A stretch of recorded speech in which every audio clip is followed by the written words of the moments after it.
top boxing news. Ow! Okay, we'll start with this. Ahead of this weekend's big IBF bantamweight title fight, the challenger said this about the champion. Shannon O'Connell said this about Ebony Bridges. She says, Ebony has taken it beyond boxing by getting personal. I'll break her down, and I'll make her quit.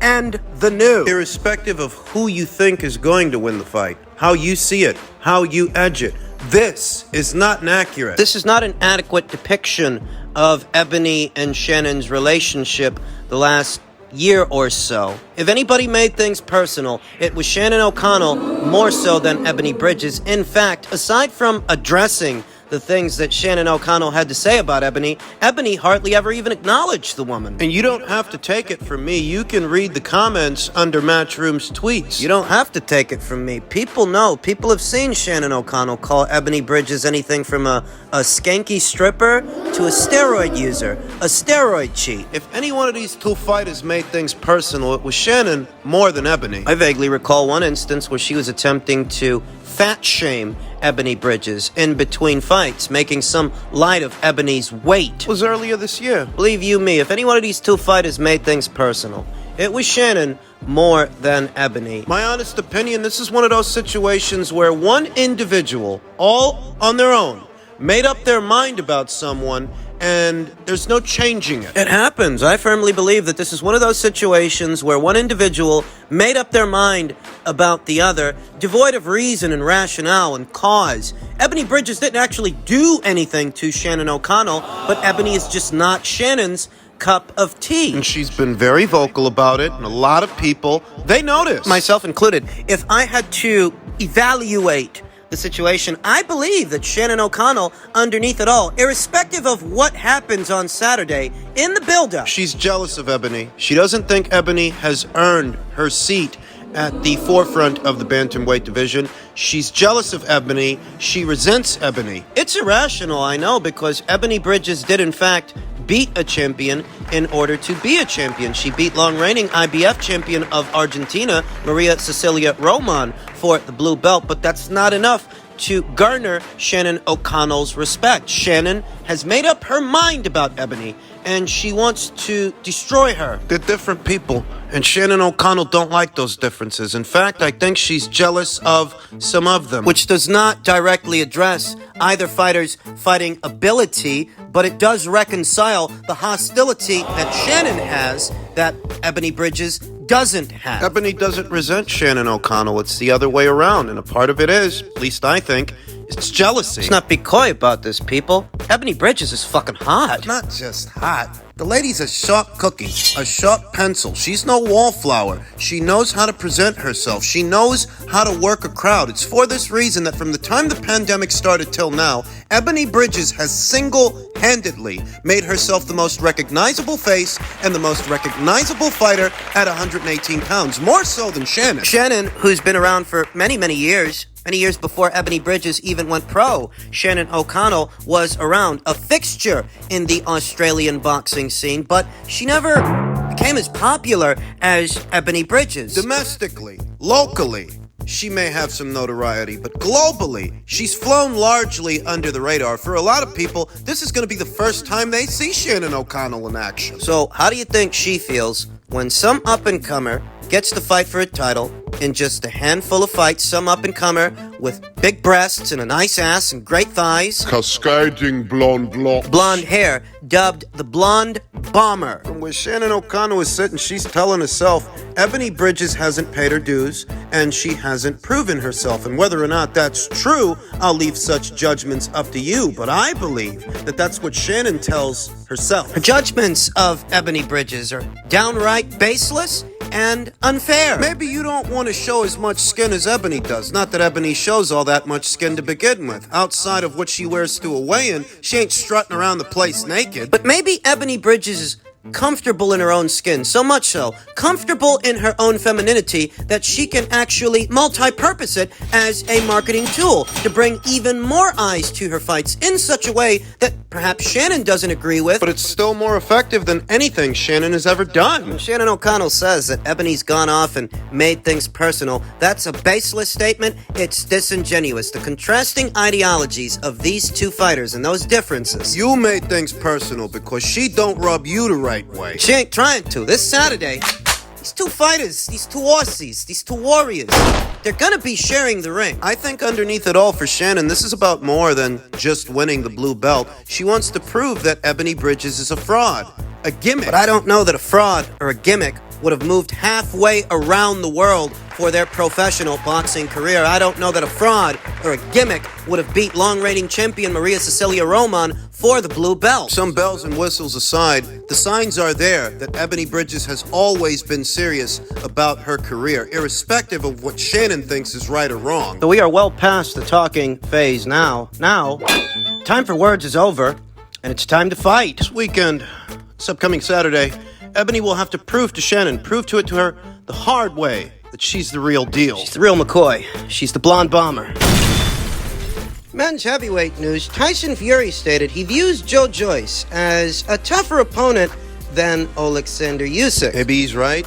Maybe he isn't. There really is only one way to find out. But it feels a lot like Tyson Fury is going above and beyond to diminish Alexander Usyk. So irrespective of what he thinks of Alexander, you don't become undisputed fighting Joyce. Not that Tyson Fury cares about becoming this era's undisputed heavyweight champion. He said in plain English that he doesn't. Usyk, who holds an amateur win over Joyce, is coming off back-to-back decision wins over Anthony Joshua. People have been asking me all night, who's the tougher fight, Usyk or Joyce? And in my opinion, Usyk is the slicker boxer, but Joyce is the juggernaut. And I think Joe gives me a tougher fight than Usyk. 100% Fury stated to the Sun. Big Joe is 6'7", 19.5 stone, like a juggernaut coming forward at me, trying to smash me to pieces. Or Usyk trying to steal a jab, running around the ring, trying to nick a point here and there. So I think that Usyk is a very good fighter. I'm not going to take that away from him. He's the undisputed cruiserweight champion, and he's the unified heavyweight champion. Very different fights, those two fights, with very different fighters. Opposite the ring, Joyce.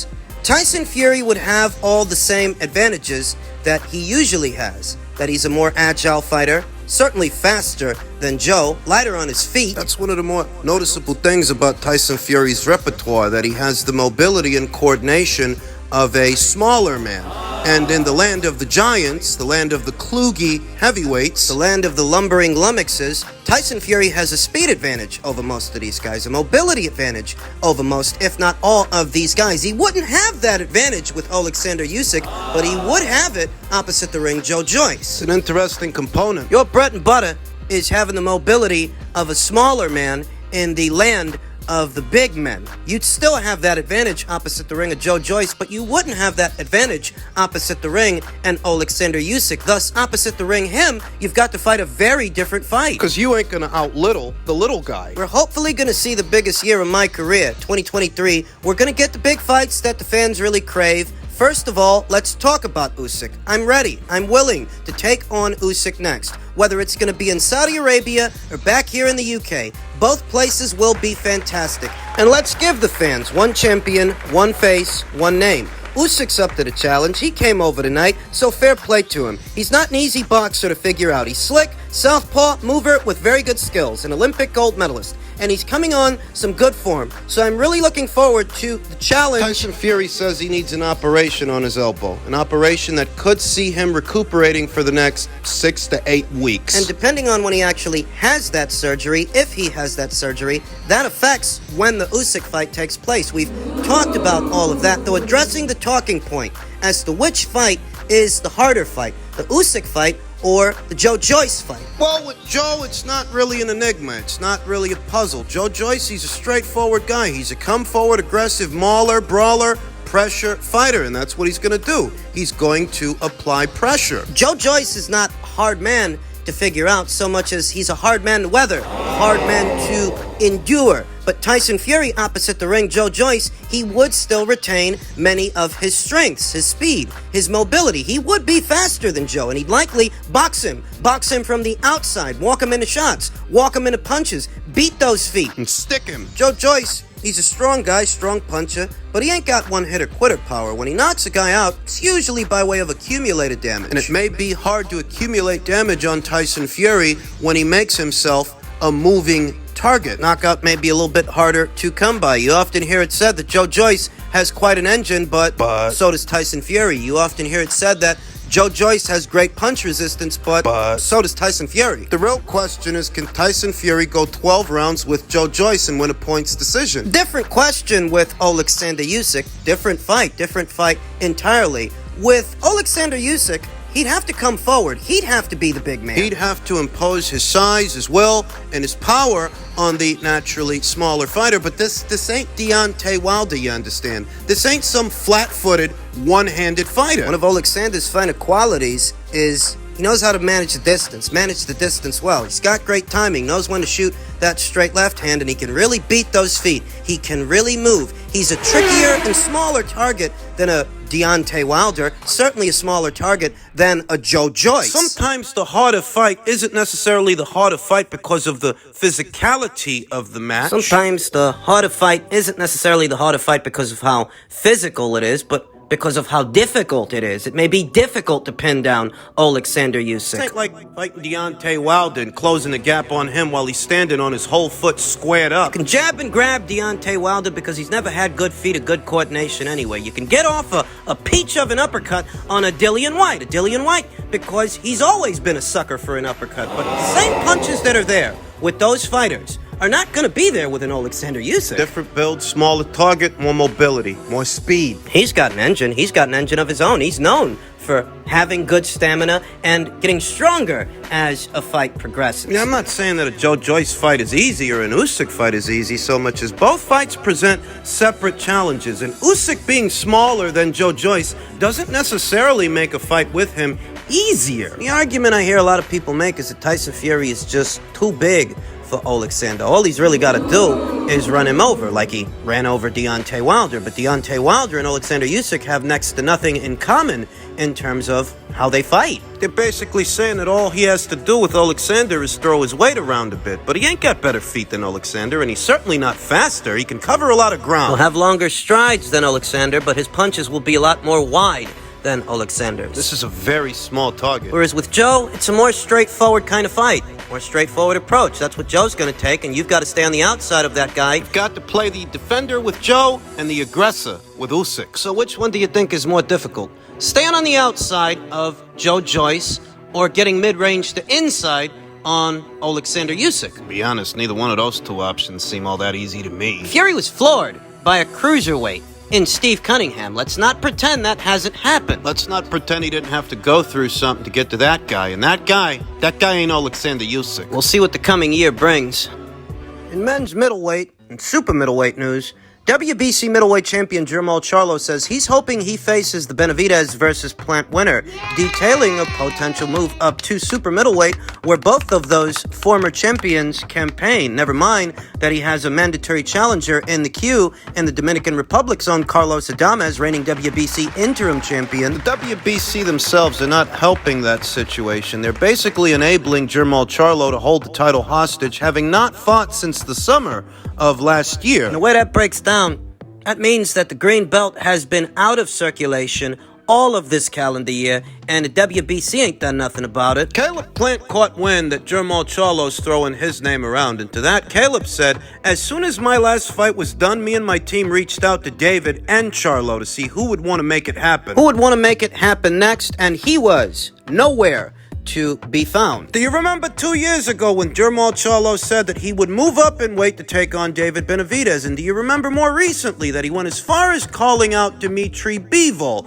who campaigns up there at light heavyweight? What Caleb is saying in so many words is that he pursued a fight with Jermall Charlo, but he couldn't get in contact with him, which is a bit surprising because they fight on the same side of the street, under the same promotional banner, on the same platforms, and he couldn't find that guy. Maybe it's because Jermall Charlo, in spite of what he says, he doesn't want to be found. You think? Jermall Charlo versus Caleb Plant would have been an interesting fight because, you know what I tell myself? I tell myself if a crude puncher like a Juan Macias Montiel could see the 12th and final round opposite the ring Jermall Charlo, surely a defensive specialist, a defensively responsible fighter, and one at a higher weight could do a little better than that. Don't forget that a junior middleweight and Brandon Adams went the distance with Jermall Charlo, not just Juan Macias Montiel. So what could Caleb Plant do up there at super middleweight opposite the ring Jermall Charlo if he were to one day move up? Sadly, we may never know because Caleb's supposed to be fighting David Benavidez in March in the first quarter of next year, and who knows how that fight's gonna end? What if David Benavidez knocks out Caleb Plant, renders him damaged goods? What if he suffers yet another knockout loss? Maybe that's what Jermall Charlo's waiting for. You know, he only shared the ring with Sergey Didivianchenko after Danny Jacobs beat him and after Gennady Golovkin beat him. He was supposed to fight Maciej Suliecki earlier this year, a guy that Demetrius Andre beat previously. Word around the campfire is that fight has been rescheduled and it's set to go down early next year. We're just waiting on an official announcement. And beyond that fight, he presumably wants the winner of Benavidez versus Plant, though I'm more inclined to believe he'd take the loser of that fight before he'd share the ring with the winner. Remember when he fought Sergey? Sergey was coming off the decision loss to Gennady Golovkin and a whole year of inactivity. Think about how much time has passed since Jermall Charlo made those comments about moving up in weight and taking on David Benavidez. I believe that was in March of 2020. A lot of time has passed and a lot of time has been squandered. If what Jermall Charlo really wanted was to venture north and take on his PBC stablemates, he would have done that by now. He's likely just throwing out names. What happened to his plan to take on Dmitry Bivol? This level of mediocrity in the sport, this level of mediocrity in today's middleweight division, it's what has caused that division to stagnate. I often talk about that and how the WBC is basically enabling this fighter, enabling this champion to contribute to that stagnation. If not for Caleb Plant calling this guy out for being a fucking bullshitter, I wouldn't even bothered with this story. I wouldn't, because when it comes to Jermall's career, there's little to nothing to talk about. There has been little to nothing to talk about this entire calendar year. And this is a guy whose name they like to lord over Canelo Alvarez as if Canelo has something to prove to him. Yeah, right.